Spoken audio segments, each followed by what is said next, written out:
I'm here to talk to you about heart attacks and the path from heart attack to cardiac arrest. The heart wants what the heart wants. That's true emotionally, and in this case it's true physically. But in the case of a heart attack, what the heart wants is not good for it.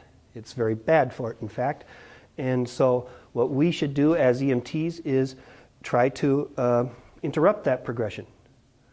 My name's Al Johnson. I've been an EMT for a long time. I actually teach CPR, so this is something I'm very familiar with. All right. Like I said, the path from heart attack to cardiac arrest can be measured, and it can be defined, and there's a steady path for it. And what we should do is try to interrupt that path. And so I'm first going to show you the path itself. Heart attacks generally start with someone reports pain. And why do they report pain? They report pain because they have a clot in their heart. You're familiar with the heart, and of course this is my heart. Now don't laugh like you just did. What happens with what happens in a heart attack? You end up with a clot right here, somewhere in the heart arteries. Once the clot starts to slow down fluid behind it, the heart will start to become damaged, and you'll start to feel pain.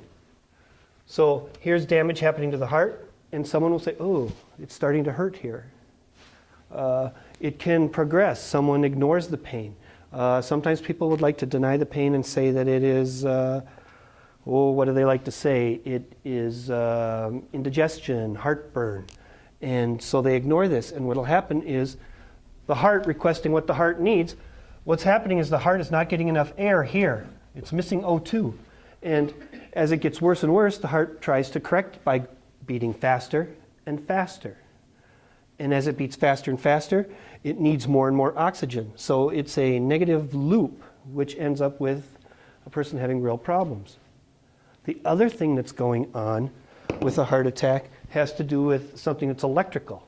You're familiar with what a normal sinus rhythm is. That's a normal sinus. When a person starts to have a heart attack, the sinus rhythm will get faster and faster.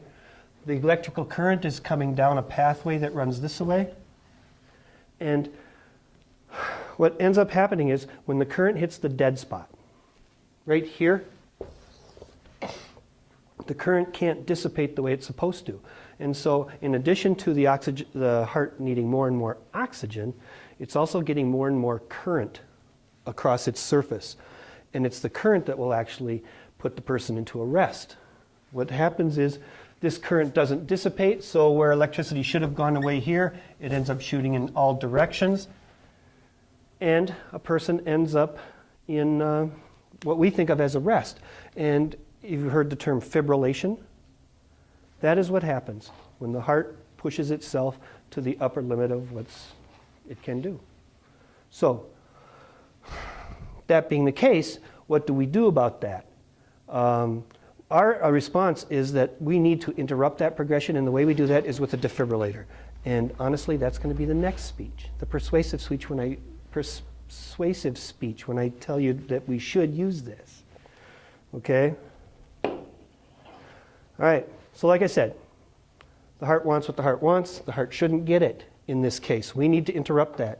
If you see someone who's having signs of a heart attack, call for help before it becomes a cardiac arrest. All right. Thanks for your time.